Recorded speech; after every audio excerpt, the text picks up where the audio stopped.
I would like to propose that we start off with questions for Yet, since we cut him off at the end and he didn't get any questions.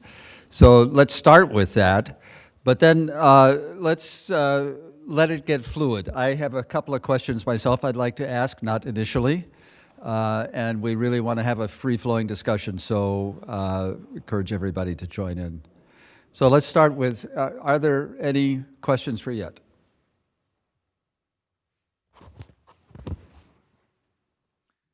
I already fielded a bunch of them. Maybe I should just repeat what the questions were. Good luck with this. All right, well, I never played football. That's obvious. Yet-Ming, thank you for the great talk. So I have a question for you. I love the chart from your system simulation showing essentially the depth of discharge or the depth of charge of your batteries, theoretical battery, right, over time in a typical system. And what I noticed there is that there are very few points, right, in time where you're really utilizing the capacity of the battery. Another way to think about that is that most of the capacity of the battery is going idle most of the time, right? So simple question, what's the goal of such a long duration battery if you only use it so infrequently? Why not simply burn natural gas in a combustion turbine and take care of that problem? And if you do it that way, right, what percentage of carbon effectively are you leaving on the table? Yeah, great question. And so you described it exactly. And so the idea is that you have a battery that's as low cost as water, so you just have a big tank of water, right, sitting around. And I think, so this is a case where we tried to model what happens if it is actually isolated. And there are all kinds of questions about what happens if you can supplement. But I think the example we had in mind there was, for instance, if you actually turn off all your natural gas and you don't have a supply. Right? Yeah, that's the challenge I always face when thinking through these long-term thought experiments, right? We all talk about 100% renewables, and that sounds great on theoretically, but in practice, isn't 80% good enough? Particularly in a world where, I forget who mentioned it, but the rate at which we're installing solar and wind, it'll take us 100 years to get even to 50%. So I could show you, but not right now. It's all in this paper. If you dial back availability factor to say, let's say 80%, what do you need and so there is a sensitivity to availability factor, and you don't need to store it for quite as long. That's right. I think that's right. I think the duration comes down fairly rapidly as you decrease from 100%. That's right. Yep. Yeah.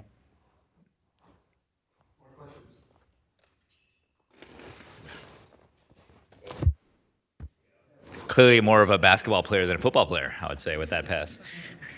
Nice. Yeah. So a question for Yet. I was about the sulfur, the quantity of sulfur that's out there. I think the number you quoted was something like worldwide, something like 60 terawatt hours or something. Is that correct?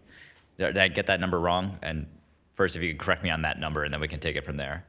I think so. That was if you were to take so of course the sulfur that's produced today is actually used for some things, right? But a lot of it is simply stockpiled. Yeah. That was taking the annual production of sulfur. Right. Today, and the number was around 60-some terawatt hours, as I recall. Yeah. Right. So I mean, where I was kind of going with this is, so 60 terawatt hours is definitely a very big number. But I'm curious if you could, number one, this is a multi-part question. So next question is, how does that reference that to me versus your predictions on grid scale storage capacity that we're going to need? Are we going to need 1,000 terawatt hours or a million? I mean, can you help me with that? So that's periodically I look at the entire primary energy consumption of the United States, and I think it's, is it 2,000 terawatt hours a year or something like that? I'm trying to remember. So And so that's, I would imagine eventually you need some fraction of that. Right. So there's a projection that is going to be, there's a lot of assumptions that one would need to model this, right? I mean, I'm just kind of asking, we're brainstorming together as the world gets more electrified, as there's more renewables entering the market, there's going to be more need for energy storage. What is that market starting to look like? And kind of my concern on this, so the reason why sulfur is so darn cheap, right, is a byproduct from the fossil fuel industry as we remove sulfur from hydrocarbons, or to make hydrocarbons, and then that we pile them up. If we're decarbonizing, then we no longer have that stream of dirt cheap sulfur. And so I know we're a really, really long way from getting that point. I will be thrilled when we've used every sulfur elemental sulfur that's out there, and we have to run into this problem technologically. But I'm just kind of curious what the math looks like, how soon we might run into something like that. So I tried to do a part of that math, which is why I was looking for data like that Southern Cal Edison thing, which is of course a very small snapshot. And so 30% renewable penetration, and they say by 2030 we'll need to build out what is still honestly a relatively modest amount of storage there. So I don't have an answer for that. I'm trying to figure out what this 100% renewable scenario would actually look like, and you can help me with that. Yeah, we should definitely do that. Yeah. But also, I also, we can dream of the day when we don't have enough sulfur.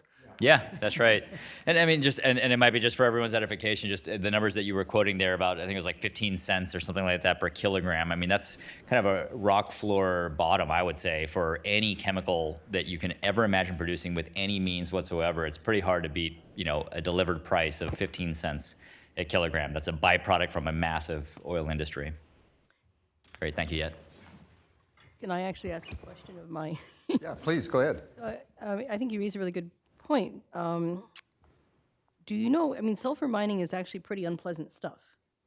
And I've seen the pictures. Sure. It's ugly. Do you have a sense of how much that sulfur costs to actually mine? Because the price of sulfur, of course, is being, renormalized to those byproducts of the oil, of the sands. But there must be a price for actually just mining. I mean, they do mine it. You know what that is? I've seen them carrying on these huge. That's right. So I don't. You can mine it. I don't know the mined cost. No. But for instance, when I talk to the folks in Saudi Arabia, Saudi Aramco, they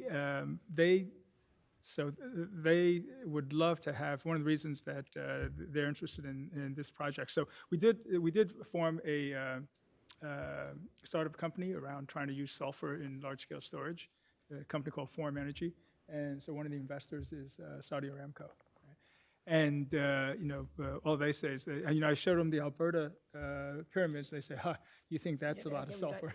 100 times that. But I mean, your point, Thomas, is that if we run out of that sulfur for the very good reasons that we have to run out of it, and we're stuck with these guys going down into these deep mines, it's just hot and just, it's But see, by then, we're going to have solved the low-cost electrolysis problem. Yeah. So I have a question, actually. It's based on cost. Simple calculation, not at all like the one that you showed. The cost of a gas peaker plant, the levelized cost of a gas peaker plant, seems to me that storage has to fall 20% or so below that in order for it to make sense. Because if it's above the cost of a gas peaker plant, you'll just put in a gas peaker plant to get the energy when you want. Any idea where that number, that kind of really simple analysis, would that be consistent with some of the things you were saying? I think so, because let's see, so the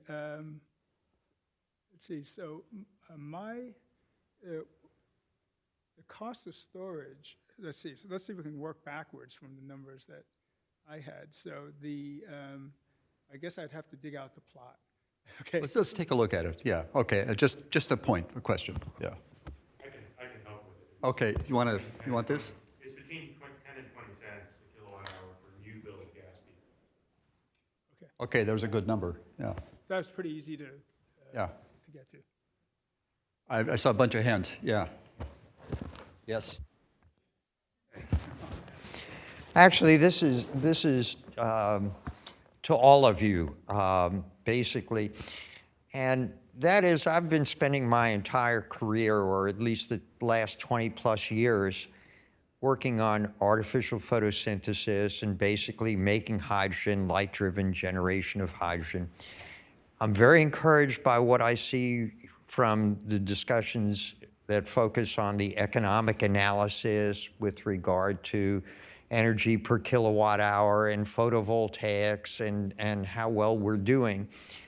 I want to ask you, do you think that there's a place for people who are studying artificial photosynthesis? In your universe, do you, do you think it has any significance? David? So maybe I'll take a shot at this, at risk, obviously. But so there was a recent meeting, the Garrisher Symposia, that took place in Boulder, which brought together a lot of the generations, shall we say, of photoelectrochemists and people who are interested in the direct conversion and artificial photosynthesis. And I think that the bar is incredibly high to make that into a practical technology. But what I think you're finding is that the electrocatalysis that comes out of that, some of the measurements and things like that are directly relevant to everything that's being developed in battery science. And so that provides a foundational understanding of electron transport and the interaction of photons and things like that that is very useful, irrespective of whether it's ever completely commercially realizable. It's a really hard technology to make practical.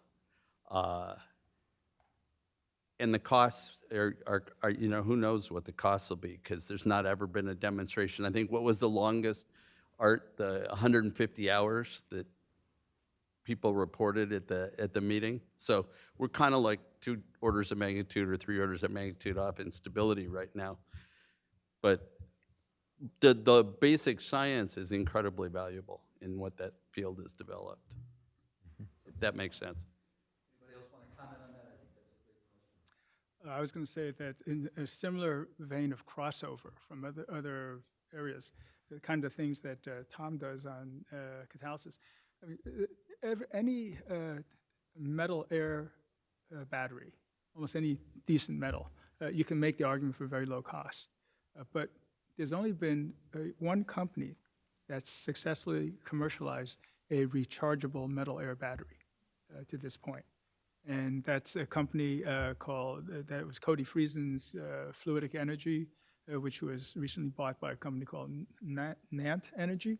And you might have read in the New York Times, there's an article about Nant Energy, and it sounded like this surgeon developed out of the blue this rechargeable zinc air battery technology. And actually, this surgeon didn't do it, Cody Friesen did it. Right? But that's the one example. And I think that, you know, in that case, that rechargeable air electrode has a few components that are still too expensive for the kind of very large-scale deployment. But, you know, metal air batteries are still, I think, a really great area to drive down costs. But we need better, you know, reversible air electrodes.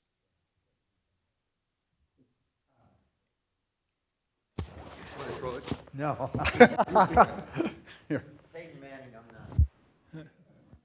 Thank you. No, I just want to offer a comment on your question, Rich, and the you know, the techno-economic analysis has been done, and it's clear that you can get, you know, cost-effective hydrogen by an artificial photosynthesis process if you hit certain metrics. And David Ginley's comment is exactly on the money. The bar is high. You know, we're talking 20 to 25% efficiency, has to last for years and years and years, has to be a low-cost photoelectrode. You know, we're talking $100 a square meter or something like that. And the point is that it's, you know, that technology has come an awfully long way in the last 10 years. I would say that it's still, definitely, as DOE has pointed out many times, it's a longer term technology, right? And PV electrolysis versus PEC was a question that people were asking 10 years ago when, you know, PVs were whatever, you know, 15 cents a kilowatt hour. And now that the prices have come down so far, that clearly is the near term option. I do wonder, though, you know, if you do the analysis of, say, you know, the 65 billion kilos of hydrogen that we produce globally per year, and you said, let's make that with electrolysis. Fantastic. Let's plug it into the grid. That is the order of magnitude of electricity that you would need to provide the globe's hydrogen. And that's just one molecule, the many molecules that we produce. You would have to effectively repurpose the entire United States of America electricity grid all that electricity we use for the lights and the heating and the cooling and all the applications that we use, we have to repurpose that just to make hydrogen.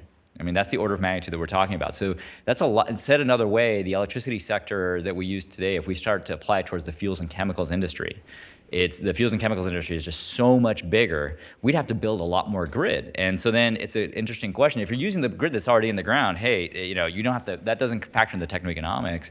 And so I do wonder if is there an application further downfield where you don't have to build any wires, where you can make the hydrogen directly. So, but again, the technoeconomics are there. The targets are high, and so maybe I don't know if you want to place my comment as optimistic or pessimistic, but I still think there's a value. It's just long range. That's for sure.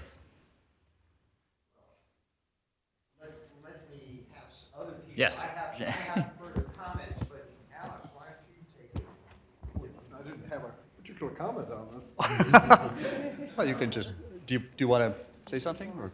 No, pass it down. Okay. So I don't see the transition to a hydrogen economy requiring rebuilding the electricity grid, and the reason is that you could have big solar arrays. Actually, it wouldn't have to be very big.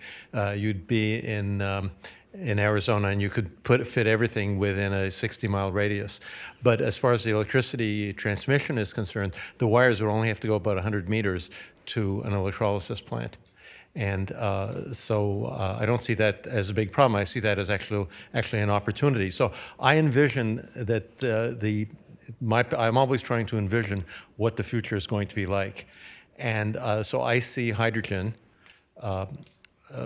for a couple of reasons, one of which is that we can store it.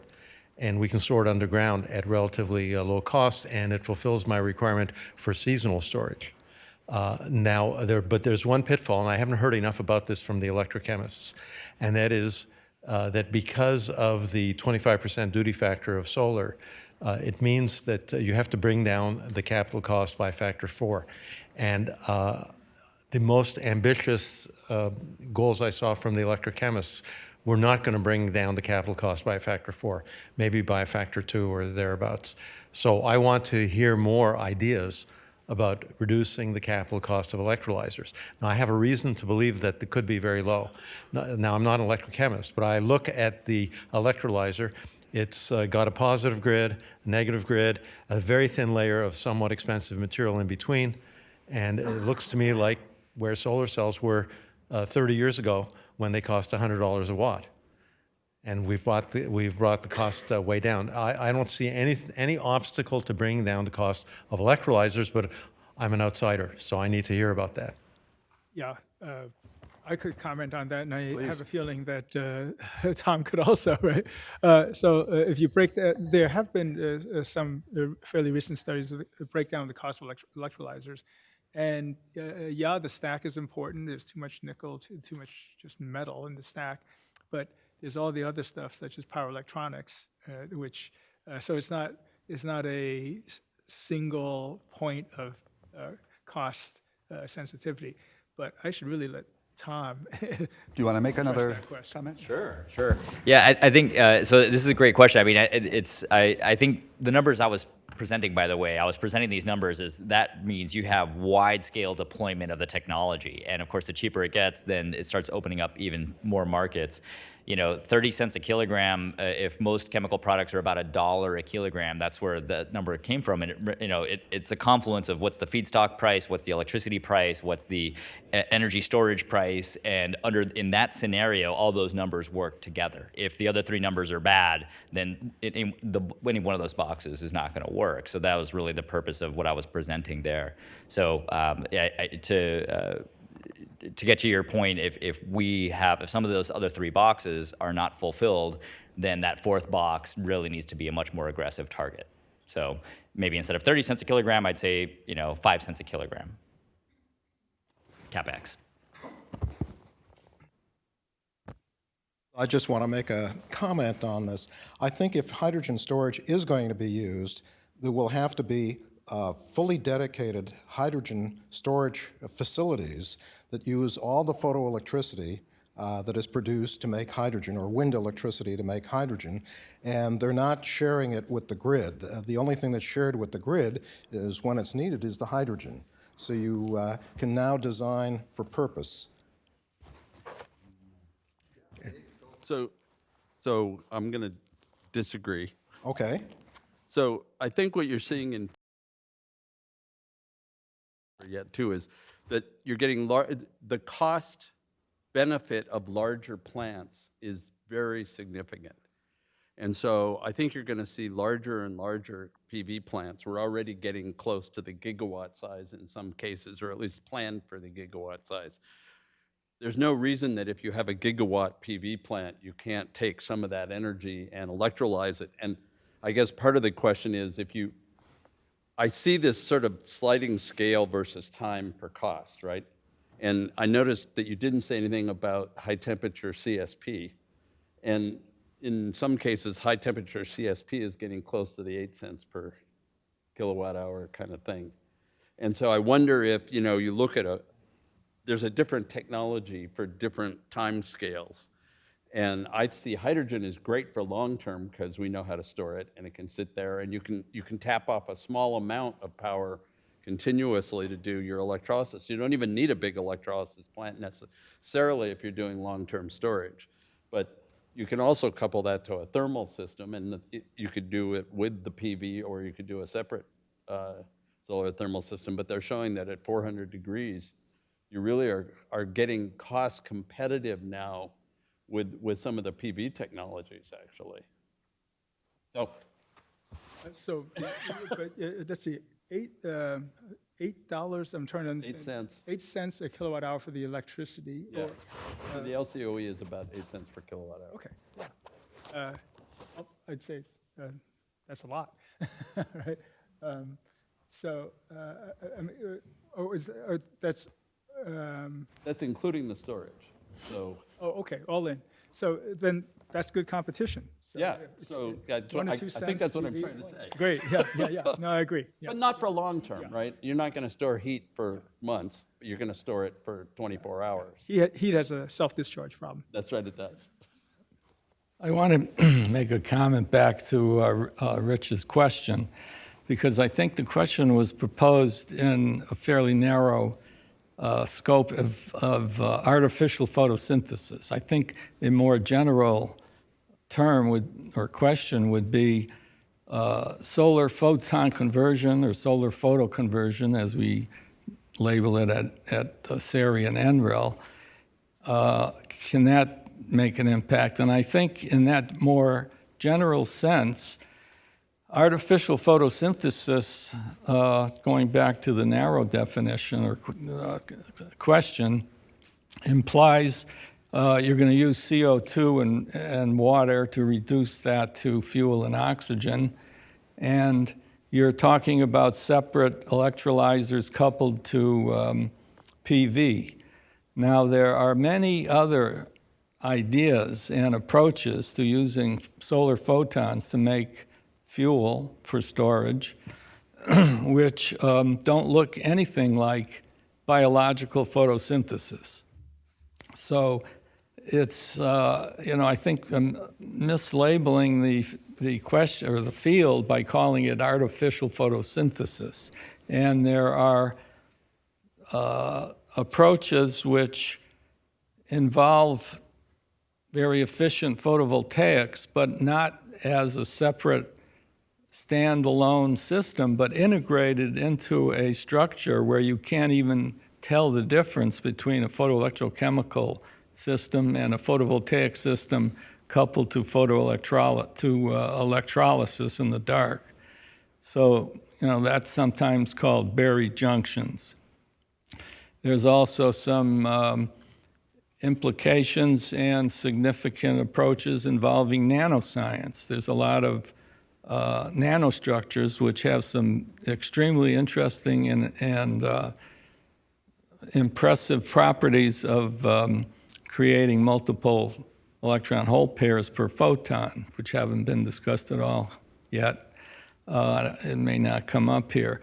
But the general comment is that solar photo conversion into fuel is definitely a not only an important scientific path to follow, but has some very unique and promising and agreeable and long-term potential impact on storage.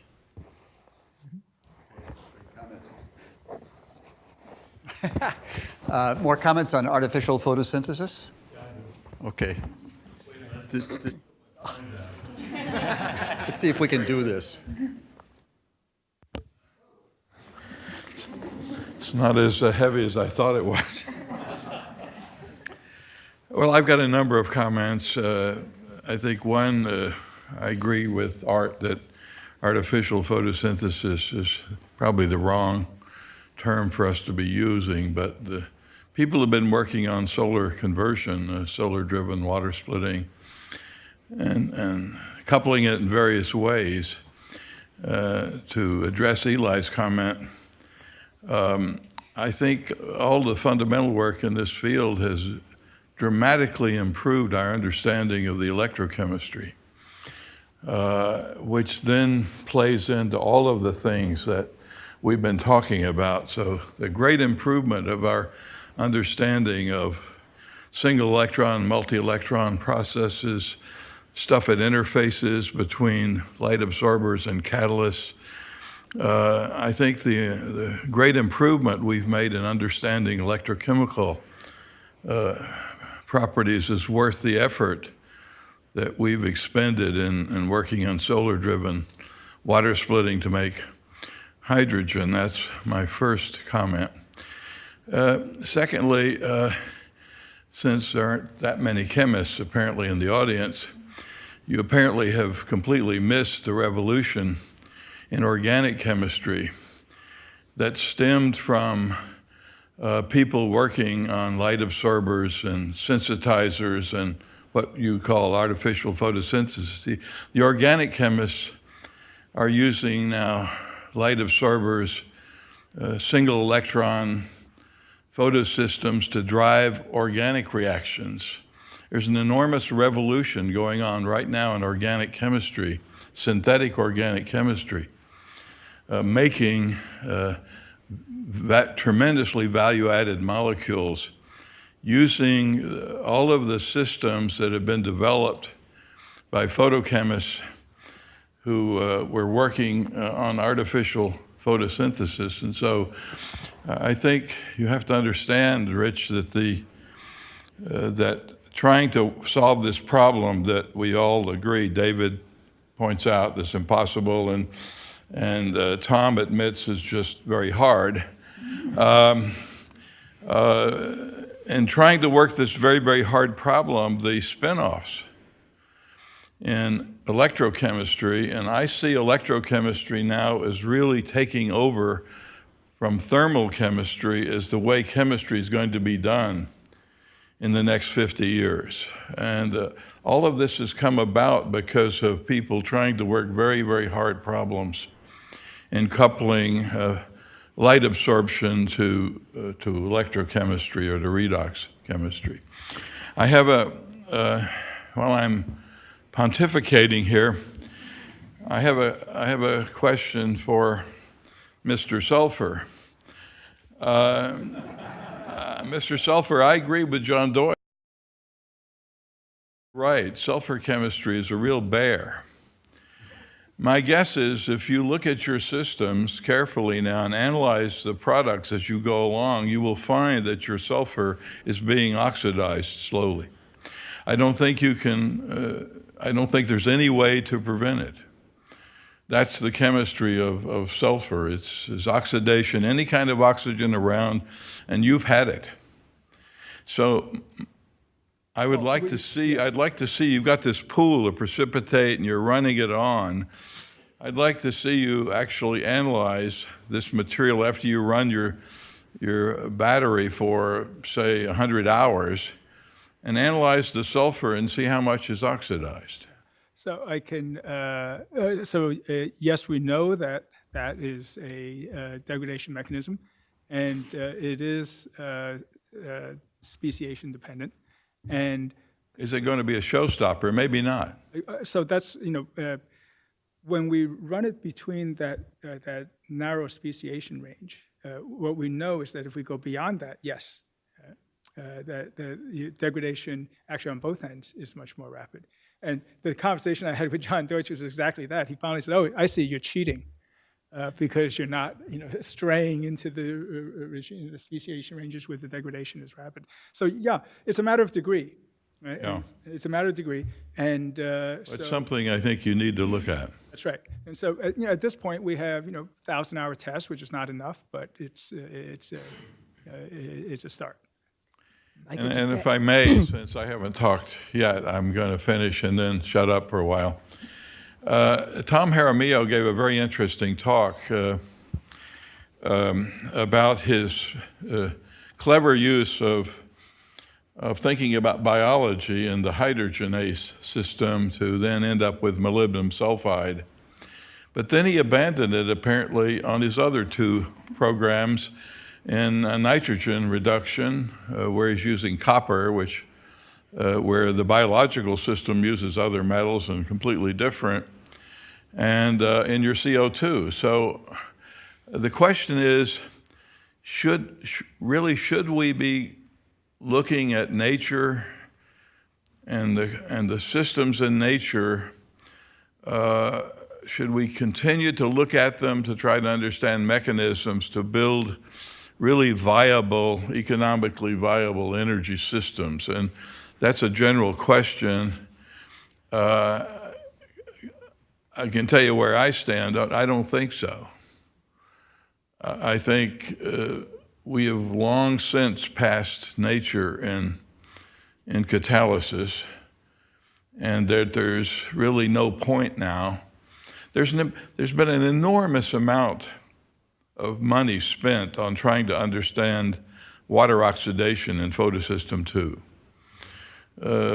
Millions and millions and millions of dollars have been spent on this. And while people have said, well, if we understand the mechanism of water oxidation in photosystem 2, we'll be able to build great water oxidation catalysts. Well, this has been going on for 40 years, and we still don't know the mechanism of water oxidation in photosystem 2. On the other hand, inorganic chemists and chemical engineers and physical chemists and physicists have in the meantime made a tremendous array of very, very robust water oxidation catalysts that work far better than the center in photosystem 2. So my take on this is that there's no point now in really looking that hard at nature. It'd be nice if we understood the mechanisms for a fundamental point of view, but I think practically speaking, we should just move on. So, I'd actually, can I respond to? Oh, okay. Can I respond to Harry's question? Can I respond to Harry about the sulfides? That's okay. All right, now I'm going to shut up. I can't resist jumping in on the sulfur issue. So so Yet-Ming and I actually sort of briefly discussed this. So with, I think that those little things that you see on the piece of paper, like the S4 and the S6, in water they don't quite exist that way. So it's a kind of a way of counting electrons, but the speciation is way more complicated than that. And so you go back to this thing called the Wackenroder reaction, which is basically what happens when you put these things in water, and you end up with little thionate groups at the end, or polythionates. And so as long as that's reversible and it stops there, it's actually not necessarily a bad thing. That would be the short version of it. But understanding what's going on is definitely a bear. Not trying to support or not support, just saying. And in the non-aqueous lithium-sulfur battery, I think there's actually more understanding because all of the work that went into lithium-sulfur batteries. Absolutely. For instance, Linda has done, and now going back to the aqueous systems. It's way more complicated, but So, for example, we're doing in situ Raman to see what happens, what the species are as a function of exactly the things that you mentioned, state of charge and aging. Just a couple of quick comments going back to Richie's question. First one, I don't see anything wrong with using the name artificial photosynthesis because, at least the way I see it, it just means taking solar energy and storing that energy in chemical bonds. That's it. And there are many processes that you can apply to that. And the second one is I do see a lot of advantages of energy storage in batteries for many applications, but there is no way I will get on a plane with a heavy battery. So we certainly need fuels. That's a... Can I just respond to that one? Yeah. So someone, I was at a National Academy workshop on electric aviation, and Alan Epstein, who's the former head of the Aeroastro department at MIT, but now is at Pratt & Whitney, asked me, so could you power a long-haul, narrow-body airplane using the best battery that you know of? And so I said, okay, let's do back-of-the-envelope calculation. It's going to be a lithium-air battery, of course. But we're only going to count the lithium. We're not even going to count the rest of the battery. We're just going to count the lithium. And after we went through the conversion, the amount of lithium that you carry is more than the weight of the airplane. Right? And then the real kicker is that, as you know, in a lithium-air battery, the lithium oxidizes as you fly. And so when you land, that battery has gained weight by a factor of 3. So. But the alternative is you may not be able to do long haul, but there's a wonderful white paper by Uber. Yes, totally agree. Is on autonomous transport and taxis, and it's worth reading because they've done a very thorough analysis, and in fact, the FAA has already given them an altitude to begin to play at, and it's sort of the same thing as the Amazon delivery. You can get by with, it turns out, if you're going to take 4 people in essentially a flying elevator, kind of what it looks like, it's basically a big drone, and it actually is not bad for doing transport up to, I think they said 50 miles. They do that calculation for sulfur or just air? Because when you say the best battery, that comes with a lot of caveats, right? Oh, right. So yes. So if you do it with lithium sulfur, then you have. You to don't count have the weight sulfur at gain, beginning. but you have to count the sulfur. Yeah. Right. So anyway, I don't think you come out much ahead. probably not. Oh, yeah, I just wanted to make a comment to follow up on what Harry said. So yeah, photosystem 2 was never really optimized for high flux, right? It only has to keep up with the flux it needs to do to compete with shade the other plants and win. But there are other things that it does, like repair itself, that are kind of interesting. I mean, I don't think we can use that mechanism, of course, but the kind of idea of error correction and systems, yeah. So I think these are maybe worth studying still. That's why the efficiency is so low for fuel, because most of the sunlight energy goes into repair. Oh.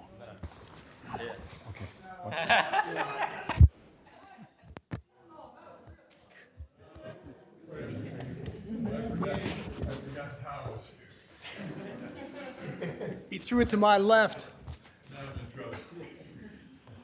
I have to add to some of the comments I think that Harry began, but to extend the conversation in the following sense. There will be tomorrow another group of people with different ways of looking at energy and energy conversion. You will discover with them they spend hours and hours making fancy electrodes and doing semiconductor physics actually look interesting. It's a totally different world. I sit and I watch you guys, and I occasionally read your papers, doing electron transfer chemistry for a long, long time. And 2 things fascinate me. One, it's so simple. You have these, I know it has to be this way, these simple couples. But the lessons learned back and forth between the 2 sides is what this meeting should really be all about. I bring it up because I was just talking to Javier over there, the white hair, or the Cuban guy, who makes redox equivalents at Brookhaven for a living, as my group does as well. Maybe you do this. You should really hang around with people who do electron transfer chemistry, at least part of the story. You might find just a perfect electron transfer mediator system laid out. I also look at this, we spend so much time building these complex structures, the last conversation with this fancy inorganic matrix, there are things like that that are appearing all over the place in this artificial photosynthesis literature popping up right and left. You guys should just keep your eyes open. And I think you'd find colleagues and collaborators in some of these other disciplines that you could really collaborate with, and it might really help what you do, big time. I invented water oxidation catalysis, right, Harry? Thank you. I did. You're the man, Tom. Thank you. I wanted to bring that up. I thought it was big. I think what he's saying to you guys is he really wants you guys to collaborate with him. We heard that. I was hoping. I was hoping. Comments from the panel or the audience?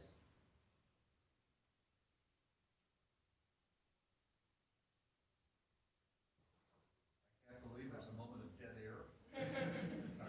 Do I get to keep the speaker forever, George? Basically, it sounds a little adversarial, and I don't think it should be. My comment would be, how do we talk more?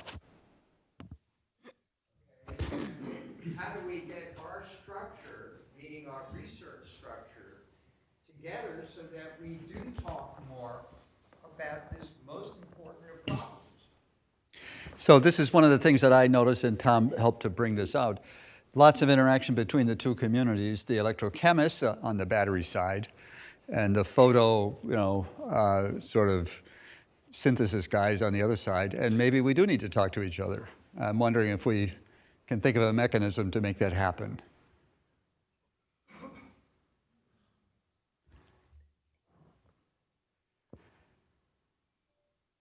So let me ask a question. We heard a lot about batteries besides lithium-ion, and quite a bit about lithium-ion and how bad it is. And I'm wondering about discovering new materials.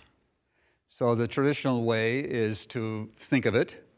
It's either intuitive or Edisonian, try lots of stuff. And we now have materials genome, which helps us in some way, or I wonder if it does.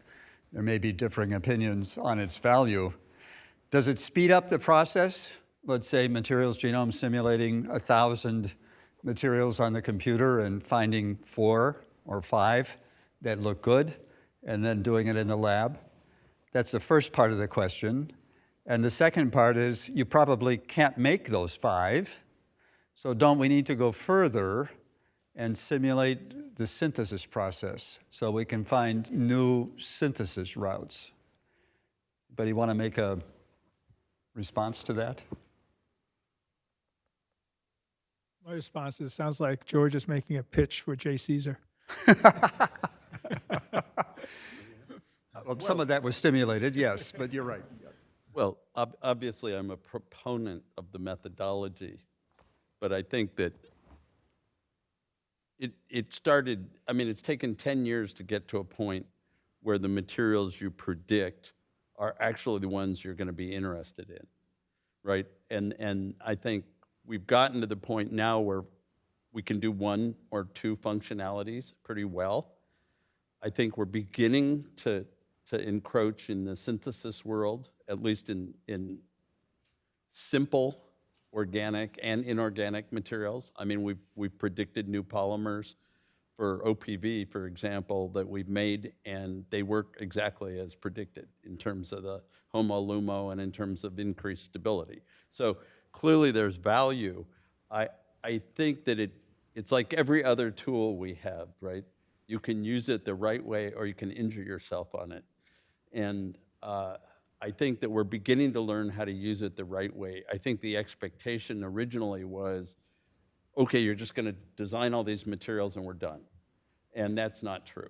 There's a very complex iterative process between predicting and experimentally realizing, but I think the potential is there to significantly accelerate the rate at which we can take materials to actually to market ultimately.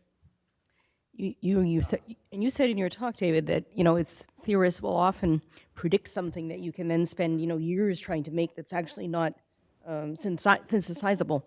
And I would also say that I think there has to be maybe a bit more attention given to some of that theory because it seems to, not hit the ball out of the park in certain areas like contribution of phonons energy to stability of materials. And so it's not just a matter of, doing computation. It's the computation itself has to actually recognize that it's not quite stepping up to where it needs to be. Yeah, so we didn't really have the tools to do that initially. Yeah, and we do, well, have we're getting them now. Assuming that we're allowed to keep building supercomputers and we're not, told to shut down because we're using all the electricity in the US. Get those quantum computers going, guys. I think that you're beginning to see that people are increasingly including phonons. They're beginning to be able to predict synthetic pathways, which at least tell you whether in a thermodynamic way you can get to something or not. I don't think we have a clue yet how to do kinetics right. And so all the kinetic processes we really don't have the tools for. But I think in terms of the overall thermodynamics, and I think that a lot of the things that we're looking at, Garrett Cedar has this wonderful plot of, he looked at ICSD and how many of the materials in ICSD are actually metastable. They're not ground state materials. It's like more than half of the materials in ICSD are metastable. So what computation's doing is it's allowing you to predict how to maybe get to some of these metastable things, which are plenty stable enough to use for the kind of functionalities we want. Yeah, I was just going to say, in JCAP, we've developed a high throughput experimentation and also combinatorial theory effort. And the observation that I would make about that, speaking with regard to water, for example, water oxidation catalysts, is that it's dramatically accelerated the rate of discovery of, for example, ternary oxide photoanodes that can serve as photoanodes for water oxidation. So if you have a well-posed problem, and the other thing that I would observe is that for this particular team, I don't know if it's the sociodynamics of the individual PIs involved or not, but it's a very tight loop between the theorists and the experimenters. And that, I would say, is a very important component of being successful in that. But this, and I would also say that for combinatorial synthesis and accelerated discovery, having a portfolio of screening methods that start from things that can screen at very high rates and have a sort of tranched hierarchy of methods that are increasingly more sophisticated in the information they deliver but at lower throughput is also another really important requirement. It's a lot easier to measure pH than it is to measure all the products coming out of the CO2 reduction reaction in a high throughput manner, for example. So I think being able, and a certain level of ingenuity and sort of careful design of the experiment to design an efficient screening method. But at least what I've seen over the lifetime of the high throughput experimentation and theory effort in JCAP is that and oftentimes we get very impatient because they're spending a lot of time trying to refine their screening methods and not actually discovering things that we wish that they would discover. But having developed a screening method then can really make the discovery process much more efficient. Just to comment on the experimental side of the high throughput methodologies, I think we can use them in the context of discovery and screening and so on. But I think there's also another piece which has to do with being able to do high quality experimental work that actually provides us with, dare I say, our heuristic learning, which is to say, what is the impact of composition? Instead of us making, having one graduate student make 6 samples and maybe they're okay relative to one another because the sintering temperature was exactly the same between these 3 samples, but to actually say, okay, I can do a very detailed composition measurement or a very detailed temperature gradient measurement so that I can actually advance the understanding and go beyond using the high throughput for discovery and screening, but actual chemical insights. So I think that's valuable. So there's another part to that, I think, which is that for a lot of the materials that we're interested in, things like the defect structure and the doping are absolutely critical to the functionality. And we now have good tools to theoretically describe those, but it's really hard to do experiments on things like defect structure as a function of processing in a combinatorial way. And so there is a definite role for really high quality materials to be looked at very, specifically, sometimes even in the synchrotron or whatever, to get those kind of understandings, which then feeds back directly into the theory. Like you were saying, Harry, that connection is really critical, that's a very intimate connection. Yeah, I sort of want to follow up on some of the questions about the goals sort of in the different communities. So, we heard a lot today about the different challenges in battery research and the sort of charged electrolytes to keep Coulombic forces, keeping the things away from each other, minerals with porosity and stuff like that. So it seems like some of the holy grails in the two communities are similar. I mean, it seems like we're both trying to achieve precious metal performance out of cheap metals or non-metals or organics. It seems like in the catalysis part of artificial photosynthesis, I mean, besides the abundant metal issue, there's the overpotential and trying to get, high kinetics at low potential and sort of understanding those issues. Some of the benchmarking that JCAP did on comparing water oxidation and protons are easy to reduce at low pH and water's easy to oxidize at high pH. And you look at sort of bands of activity. I mean, there's like only one option for acidic oxidation. So I wonder if you just share some of the holy grails that you talk about with each other when you're trying to set goals or write proposals about pushing your field forward.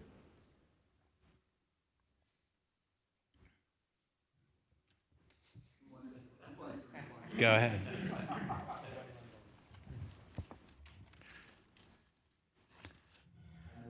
Yeah, Mike's been very quiet. All right, yeah, your turn. I guess in storage, really you have to look at the cost, right?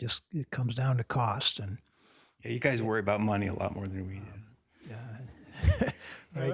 It's not Cost, worrying about safety, money, it's worrying scalability, and Yet had a lot of slides with dollar signs on them, right, or cents symbols on them anyway, and those really are the ultimate metrics, because you can make stuff work really well, but if it's too expensive to be used, it's not going to be used. Yeah, I think that probably you noticed that everybody who talked about batteries talked about cost, and I think it's well, first of all, that's just historically part of the field. Batteries work. It's a technology that has worked for a very long time, and so the whole field has a different take on it, and which is it can be interesting, but if it's not only interesting but useful, if it gets extra, you get extra credit, right? And so that's just the way the field works. But it's become so clear that to have impact, that it has to meet certain metrics, and I think it's a great filter. I mean, you can do things that don't meet the cost bar for lots of fundamental learning, and you should do that. But if we're trying to have an impact on the time scale that Ernie Moniz and others have talked about, we have to start right from the beginning and think about not money but impact. So, I think I would add that some of our colleagues might disagree, who, for example, study iridium oxides for lithium insertion, but yet have learned things from that. And so you have to be careful sometimes not to have the cost be the overriding factor in trying to drive a research proposal or idea, because just as we've been already discussing, sometimes ideas generated in one arena can flow over to another, and that really has to be balanced. I'm not disagreeing with you at all. It's just a good point. But ultimately, it kind of comes down to cost. But it isn't just the batteries. If you really want to make a difference on a global scale for any technology, then cost has to be an early determinant. And I mean, I think one of the things that, for example, RPE did that was brilliant was they included techno-economic analysis early on to act as a conscience for whether, you know, your claims of being commercial were real or not. And, you know, if it weren't for the cost thing, I don't think PV would have gotten where it got. I think that drove the way people thought about the technology. And it doesn't alter the fact that there's great value in doing the basic science, because almost all that basic science ended up eventually in the manufacturing platform somehow.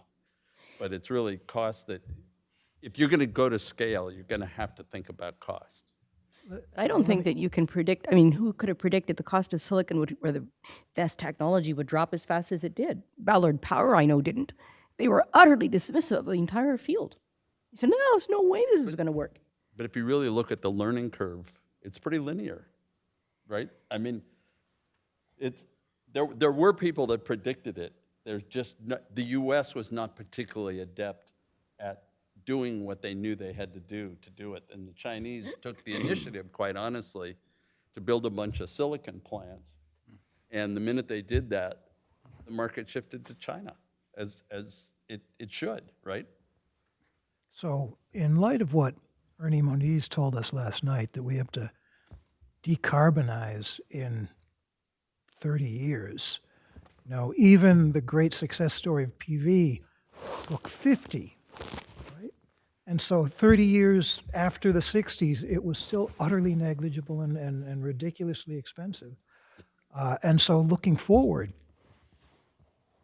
what of our technologies are actually going to be able to be deployed and solve this problem, decarbonize our energy landscape in 30 years? Do we just have to go with what we have and build it? Or are there things that we can still invent out of research that can possibly, you know, go through all the troubles of getting to a technology and then getting to cost and then getting to scale in, you know, that short a time? We had this discussion, somebody had this discussion over lunch. I mean, fracking. There's, you know, we have to scale like fracking has scaled. I don't see why you couldn't do that if you, I mean, of course, you have to be, that's why, you know, you worry about the materials and about whether or not a supply chain does or could be established in order to do that. But yeah, I totally agree. You know, PV is not the example. Fracking might be. Fracking, solid state lighting, maybe? Another one that's really rocketing down. Again, you know, people might not have predicted that. So this.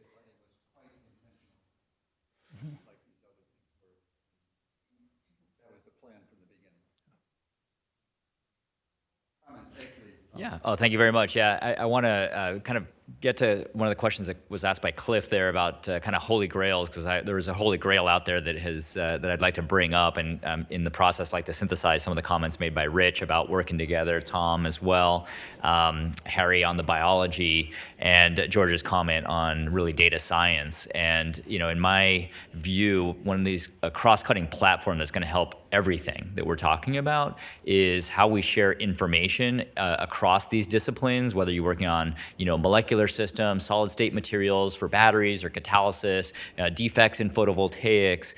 Here's a holy grail, a vision of how can we take all that we're learning and input it into some data structure, because it's all molecules and materials is what we're talking about here. Input it into some type of system, a database, a queryable database, a searchable database, that one can start developing algorithms that can teach us about molecules and materials and how they all interact, where we can really cross-pollinize each other's fields, and not any one human being's up to it. We can have algorithms that do that searching for us. And I think that would be a game changer in of itself, and we all benefit from that. And before you discount the idea, because we can all recognize it's difficult, that's very challenging what I just described. We do that actually every single day, all of us in our own unique way. I would bet most people in this room have done a Google search at least once or twice, if not thousands of times. And Google does that. They take all that information that all these different people, all of us and everyone around the world, we're sending stuff to Google, and they're capturing that, and they're storing that, and they're learning about all of us as individuals or as clusters of people. And I have no clue what they're learning because I don't have access to that, and most of us probably don't, I'm guessing. And so that is actually done already. And one can say that's an easier example because it's all search strings that we put into these little fields, and much more challenging on the scientific. But I think that's something that we can all work towards. And I'm really curious if we were to do all of that, right? And then now we're talking about batteries and biology and solid state materials for catalysis and lighting and PVs. And what can they teach us that's going to be helpful? Harry, to your question, some of the things that really intrigue me about biology is three-dimensionality of active sites, where you can have really helping hands that biology has constructed pockets, for instance. They could be hydrophobic or hydrophilic as it sees fit. It can deliver transport in a very concerted way instead of just some solution that's hanging out and relying on convection or diffusion. It can actually proactively move things, and that's how I think nitrogenase, by the way, which at STP does make ammonia, and I think it can because it controls proton delivery in a way that hydrogen evolution doesn't totally dominate. And by the way, even nitrogenase makes 3-to-1, I think is the stoichiometry of H2 to NH3. So even biology hasn't figured that one out entirely. So there's definitely things to learn, and this is just, me reading papers and learning things. I wonder what what data science can do for us. So really just, I see that as a holy grail of how can we work together in that capacity, and we're in the right world. This is the right time to do it. We've got the know-how, we've got the skill set. It's data science is here and growing. So I think that can be a really wonderful way to work together. Not easy. Thank you. Yeah. Ready? I'm going to do it this way. We got it. We got it. My question is, I think, related to Tom's. So if we're going to scale this stuff, it's going to be deployed in a market, and you guys have talked about costs and techno-economic analysis and various things. But we're mostly academics in this room, and I'm wondering if you think there's enough conversation right now between the academic community and the stuff that you guys are publishing openly, and let's say what's happening, in any open data sharing and things like that, with the stuff that's happening in industry. And is there enough communication there? And also, what do you think? And if you think you're the wrong audience to ask that about, because again, it's mostly academic folks in here. If you think that if you could tell me what you think the open community kind of has, what you provide value to the industry, who's going to end up implementing these things if we're really going to scale this stuff. Well, so speaking for the battery field, there's this. So the first thing is when you try to learn about batteries, there's this language and lore, none of which is very complicated, but you have to learn what people are talking about. But I think that there is a bit of a barrier because there's so much know-how from those who actually practice in the battery field compared to those who do research, and it's. I think it gets the longer. Unfortunately, it's hard to jumpstart that. You spend a couple of decades working on batteries, you start to learn what they're thinking about in industry more. But I don't know what the answer to that is, but I definitely think that is an issue. The short answer: there's a huge gap, and people that do startups, for example, probably bridge that gap much more so than people that don't.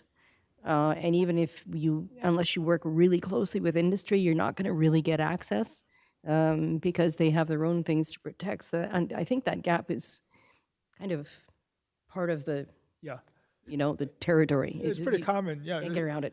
Although I must say that the institution I happen to work at has like 110 people dedicated to tech-to-market analysis, right? In all sorts of different ways. And I guess my experience watching them operate is that there's a level of trust that you build in terms of how robust your models are, how well they serve industry, what they do. And so like in the photovoltaic industry, the industry actually provides real data, the valid data. In other areas, not so much. But I think that it's becoming increasingly important, and certainly NREL has a role from DOE's viewpoint in trying to develop these frameworks to ask the questions in terms of what the real costs are, what the real potential is. And industry's actually participated pretty actively in that, because in a lot of cases, they don't have the capability to actually do the really complex models. So, I mean, like, the grid is an interesting example, because grid modeling has become incredibly sophisticated now. And it basically is a supercomputer exercise. But there's understandings that come out of that that tell you where you can put renewables and where storage fits and all that we didn't understand before. And industry is very interested in that. Our experience with the chemicals industry is rather different. That we, in academia, have a very hard time knowing what it's really going to cost to produce a certain chemical. We've been interested in a variety of organics. We've talked to some people in the chemicals industry under non-disclosure agreement, and we show them all the things we're working on and ask, are any of these going to be practical? Can we work together? And then they disappear into their own labs to see if they can get around our patents. I'd like to come back to the redox flow battery, which I've learned a lot from you folks. It's been a tremendous day to learn about redox flow batteries. My takeaway is that you're pretty optimistic about the future of both aqueous and non-aqueous flow batteries. Is that the right takeaway, that there are going to be uses for both in various contexts and different kinds of operations, seasonal and other things and so on? Is that the right takeaway from today's discussion? Yeah, I'll just jump in for a second. I think one of the things we didn't really talk about is how you manufacture them. And one of the attractions of redox flow batteries is that they're essentially a set of components that you bolt together. And it's not the same kind of manufacturing technology as lithium ion, which is highly specialized. Yeah. Every machine is a special purpose-built machine only for that industry. And redox flow batteries are mechanical assemblies. You have to get the components right. But that is, I think, a big plus in terms of scalability. Just have to get the chemicals to behave. And the other point I gathered from Linda's talk, that you can extend the voltage range in aqueous ones by strictly having redox couples that are strictly one electron and not multi-electron, so you can actually go way beyond the standard 1.23 volt range for water oxidation, water reduction, because with a strictly one electron outer sphere system, you would end up having to make not hydrogen, but H atom on one side and OH radical on the other side, and that voltage gap is enormous. Yes. And so can one then think about new redox couples that have no ability at all, no inner sphere multi-electron proton coupling ability to make either oxygen or hydrogen, so you would have to make these highly energetic radicals, so you'd have a huge voltage range in water? You want to comment on that? For me, that's a tough one. Seems How to are me those that's how could those very radicals possible? In your terms, you would build in a huge overpotential. Yeah. I mean, I would assume that those radicals are going to be destructive towards I mean, I don't think that's going to work. No, you're not going to go quite that far to make them, but the range, effective range you would get would be much greater than what you have now. Well, right now, I would say that the approaches to trying to solve that range are to basically put as much of a kinetic overpotential in the situation as one can, or to passivate using these, high these fluorinated salts, which effectively decompose and produce a layer. So it's either passivation or it's, sort of, but it's basically kinetic control, right? Yeah, sure. And you're not going to get around, so I don't see how you're going to get around the thermodynamic issue that you're describing by the approach that you're suggesting. Maybe someone else has a thought, but it's going to be tough. That's what I'm asking. I Yeah, don't well. have the answer. I'm just asking if that's a possibility. Definitely talk to you. Okay. I see that we're actually a little bit over the time we were allotted, so I'm going to suggest that we close, and I know you wanted to make a comment. Shall we, you want to take 1 minute? Yes, a very quick comment. I don't know where the microphone is. Oh, here you go. Yeah. I was thinking from my history of science orientation that when you're worried about something took 50 years, so how can we do the next one in 30 years? Ray Kurzweil has pointed out that everything seems to be exponential. Anyone who does a linear extrapolation is probably wrong. And another anecdote was Arthur C. Clarke wrote in a science fiction story about a communications satellite. Within less than 20 years, it was launched. Yes, sometimes we can do it quickly, especially if we feel we must. So I'm going to thank the panel, put this here, and the audience.